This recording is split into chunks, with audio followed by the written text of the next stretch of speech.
I have like 453 books on my physical TBR, which is a crazy number. So, in an effort to bring this number down, I'm starting a new challenge where I will be picking books out of my TBR jar, which is this monstrosity, by the way. I will be challenging myself to either read the book as I pick it out of the jar or I have to unhaul it. I also want to make an effort to read some of the older books on my TBR, maybe books and genres that I normally don't gravitate towards. And I do have these color coded by genre, so let's see what our first book is. It is a young adult fantasy and is The Shadow of the Fox. This is the book. It's called Shadow of the Fox by Julie Kagawa, which is a book I've had on my physical TBR for a while. I just haven't picked it up because I have this weird compulsion to own all the books in the series before I start them in case I want to binge them. And I only own the first book in the series, so this is actually a good way for me to test it out and see if I like it. I've heard really good things about this series. I think the book is based on like Japanese mythology. I will get started on this book and let you know what I think about it in a sec. So,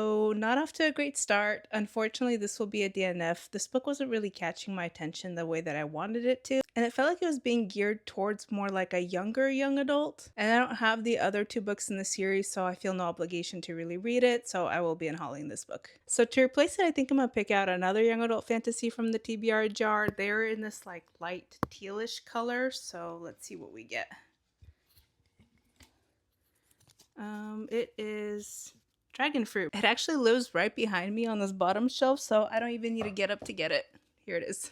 Okay, I think I'm gonna really enjoy this one. I read another book by this author called Year of the Reaper, and I absolutely loved it, so I have really high hopes for this one. It's based on Pacific Islander mythology, which isn't a culture you see written about a lot, so I'm really interested to see her take on it, but I'll let you know what I think in a sec. I finished the book and I gave it 4 stars. I thought that the tropical island setting was really well done, the plot was well fleshed out, the story made sense. It had sea dragons, which I love and thought that was a really great addition to the story. It revolves around dragon fruit, which are the eggs of these sea dragons, and there's a myth that says if you obtain one, then it can right your greatest wrong. The main character has a special connection with these dragons, but at the same time is trying to right the wrong that her father committed when she was young. The story is about the lengths you would go for your family, as well as greed and betrayal. One thing I liked about this story that I feel is also to its detriment is just how morally correct the main characters of this book are. Like, any decision they're gonna make is gonna be the right decision, and there's comfort in that, but also a lot of predictability. I saw the plot twists coming from miles away, but I do have a lot of grace for that because it is a young adult book. And I also wish that the ending wrapped up a little bit more, but it is a relatively short book, so I think you kind of have to go in expecting that to happen. Overall, I still enjoyed it, and I'm glad I finally got to this book.